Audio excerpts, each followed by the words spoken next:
Assalamualaikum, halo, hai. Tahapan awal dan paling sederhana dalam proses membuat anggaran rumah tangga adalah melakukan pencatatan arus kas. Di video ini, saya akan menggunakan buku Financial Planner dari iPlan untuk mencatat arus kas keluarga. Sekalian nih, saya akan mereview sekaligus mengisi beberapa bagian dari Financial Planner iPlan ini. Tonton sampai habis ya.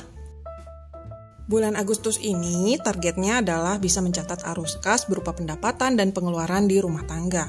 Untuk memudahkan pencatatan, saya pakai buku Financial Planner dari iPlan ini. Kita lihat yuk fitur Financial Planner iPlan ini. Untuk buku Financial Planner iPlan ini, covernya menggunakan hardcover. Ada 2 gambar cover dengan pilihan jilid langsung seperti yang saya pakai ini, yaitu dilem dan dijahit, serta ada juga yang dijilid spiral. Di halaman pertama ada identitas pemilik. Di halaman berikutnya ada contoh pembagian pos keuangan beserta persentasenya dan ada to-do list serta to-buy list untuk rencana 1 tahun. Lanjut, ada guide atau petunjuk pengisian form-form di buku ini. Nah, bagian pertama ada saving tracker.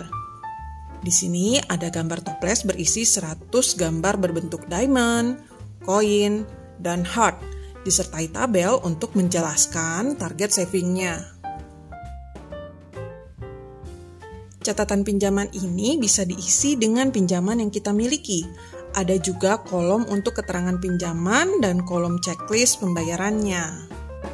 Di tabel catatan tagihan ini, kita bisa isi semua tagihan yang perlu dibayarkan setiap bulannya. Ada kolom nama tagihan, jumlah tagihan, tanggal jatuh tempo pembayaran, dan checkbox pembayaran untuk 1 tahun.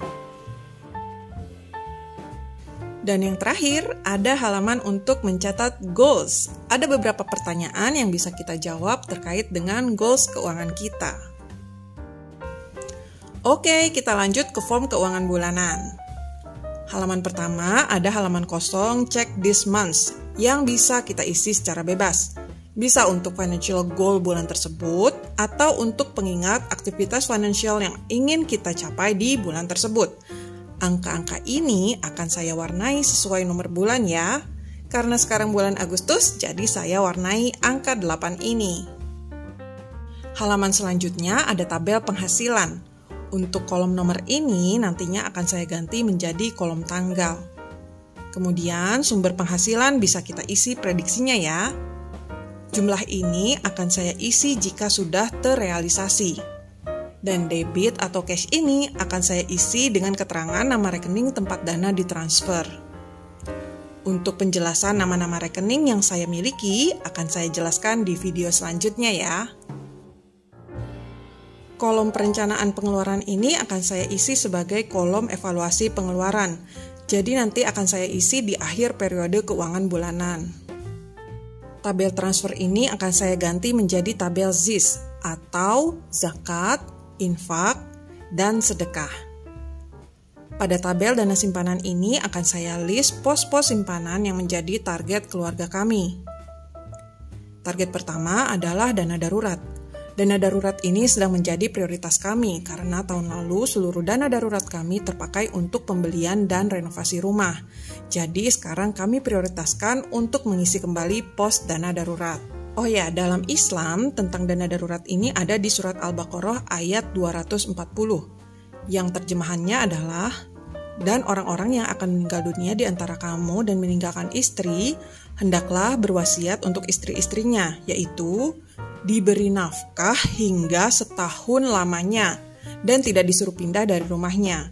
Akan tetapi jika mereka pindah sendiri, maka tidak ada dosa bagimu, wali atau waris dari yang meninggal membiarkan mereka berbuat yang ma'ruf terhadap diri mereka. Dan Allah Maha Perkasa lagi Maha Bijaksana. Atas dasar ayat tersebut, maka target dana darurat kami adalah 12 bulan pengeluaran rutin.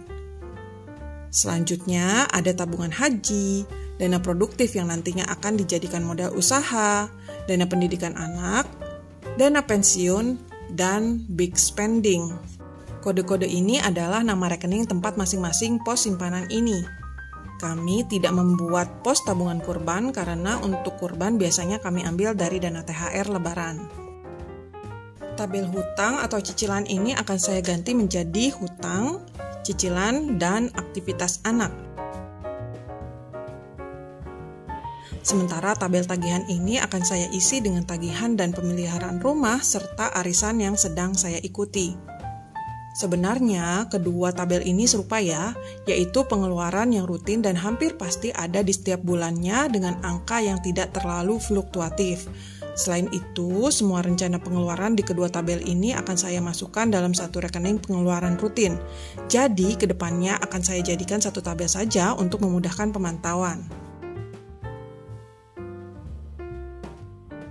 Untuk bagian kebutuhan sehari-hari dan biaya hidup akan saya isi dengan segala pengeluaran yang selalu ada tiap bulannya, tapi budgetnya cukup fleksibel atau range-nya bisa cukup besar perbedaannya seperti makan, buah, bensin, toiletries, dan lain-lain.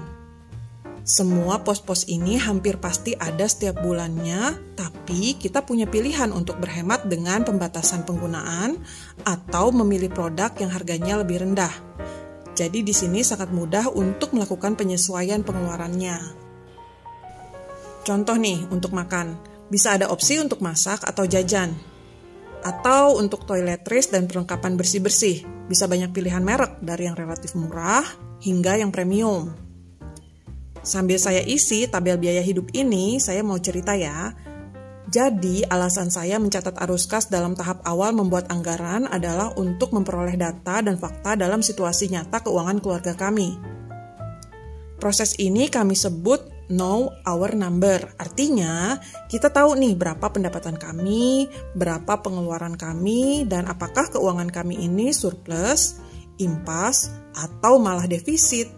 Selain mendapatkan angka-angka realnya dengan melakukan pencatatan arus kas ini, kami juga akan memperoleh data mengenai kategori-kategori pendapatan dan pengeluaran apa saja yang menjadi pos transaksi pada keuangan keluarga kami.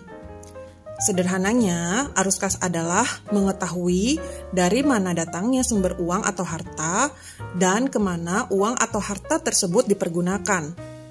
Hal ini sekaligus menjadi bagian dari upaya mempertanggungjawabkan harta kita sesuai dengan hadis Tirmizi tentang 4 pertanyaan di hari kiamat ini.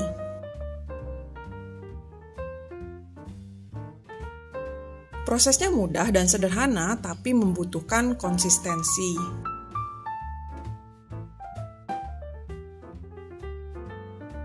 Lanjut, kita ke bagian dana cadangan. Di sini sepertinya dimaksudkan untuk mendetailkan dana cadangan per kategori, tapi saya akan gunakan sebagai cash flow dana cadangan bulanan. Jadi seringkali kita perlu membeli atau membayar sesuatu yang tidak terbudget sebelumnya, seperti misalnya patungan di RT atau di sekolah anak, hadiah untuk undangan ulang tahun teman anak, pernikahan saudara atau teman, atau pengeluaran tak terduga yang nominalnya tidak terlalu besar sehingga tidak perlu mengambil dari dana darurat. Ini bagian menyenangkan nih, tabel wish list. Di sini bisa diisi dengan barang yang kita inginkan atau barang yang sering dipakai tapi tidak perlu dibeli setiap bulan, seperti skincare, pakaian, serta kalau kita mau ikut seminar atau pelatihan tertentu, bisa ditulis dulu di bagian wishlist ini. Selanjutnya ada monthly planner. Di sini untuk memudahkan visualisasi waktu pembayaran, bisa diisi dengan jenis pengeluaran di kolom yang telah diberi tanggal. Nah, ini dia inti dari aktivitas bulan Agustus ini. Mencatat arus kas berupa pencatatan pendapatan dan pengeluaran. Di bagian kolom income ini sama banget sama tabel penghasilan di depan ini ya. Jadi nantinya saya akan pakai salah satunya saja. Kemudian untuk bagian expenses ini akan saya catat seluruh transaksi terkait biaya hidup dan pengeluaran lainnya yang saya lakukan langsung setelah terjadinya transaksi. Sedangkan untuk pengeluaran rutin seperti cicilan pembiayaan rumah, tagihan, iuran, dan arisan akan saya isi di kolom anggaran di halaman ini. Bagian nomor ini akan saya ganti jadi tanggal. Bagian rincian ini adalah deskripsi pengeluarannya. Bagian jumlah ini adalah kuantitas barang. Bagian anggaran ini akan saya tulis untuk jumlah dana yang dikeluarkan Dan bagian aktual ini akan saya ganti menjadi via apa? Apakah cash atau dari rekening tertentu? Di akhir bulan akan saya rekap dan akumulasinya akan dicatat di bagian kebutuhan sehari-hari atau biaya hidup ini.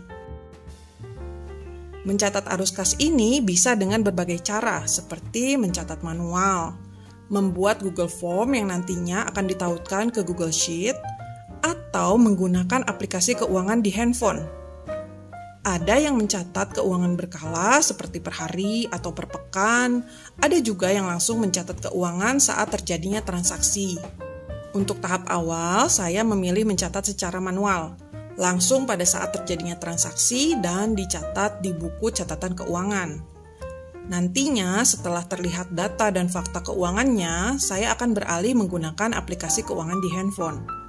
Meski tampak lebih ribet karena harus bawa buku catatan keuangan kemana-mana, tapi mencatat manual ini membuat saya lebih ingat tentang transaksi apa saja yang terjadi.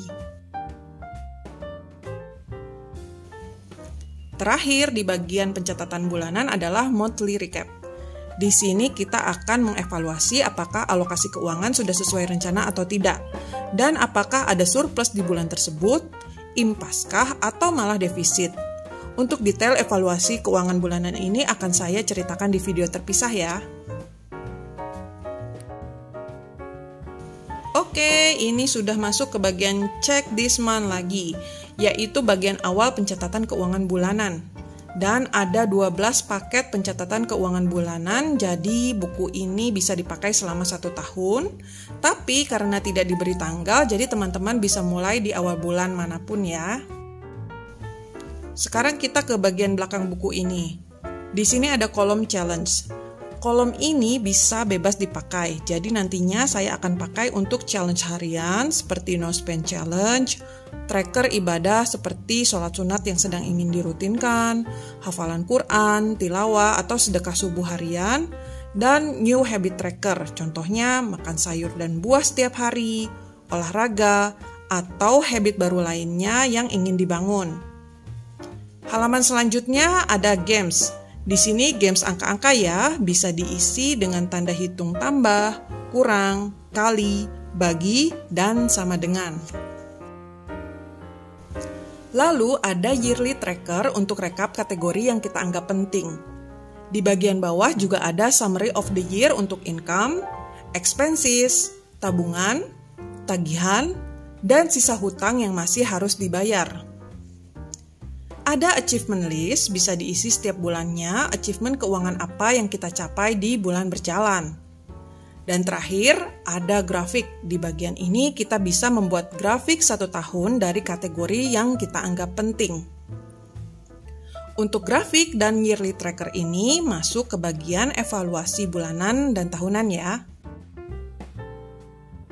Untuk teman-teman yang mau memulai budgeting, selain financial planner ini, saya juga punya beberapa peralatan untuk mendukung aktivitas budgeting yang menyenangkan yang sudah saya bahas di video ini. Di video selanjutnya, saya akan cerita tentang 11 rekening yang keluarga kami miliki serta peruntukan dari masing-masing rekeningnya. Jadi nanti bisa teman-teman simak tentang pembagiannya ya. Alhamdulillah, kita sudah berkelana di buku Financial Planner dari iPlan ini. Semua barang yang ada di video ini saya tulis link pembeliannya di description box. Terima kasih sudah menonton, sampai jumpa di video selanjutnya. Wassalamualaikum.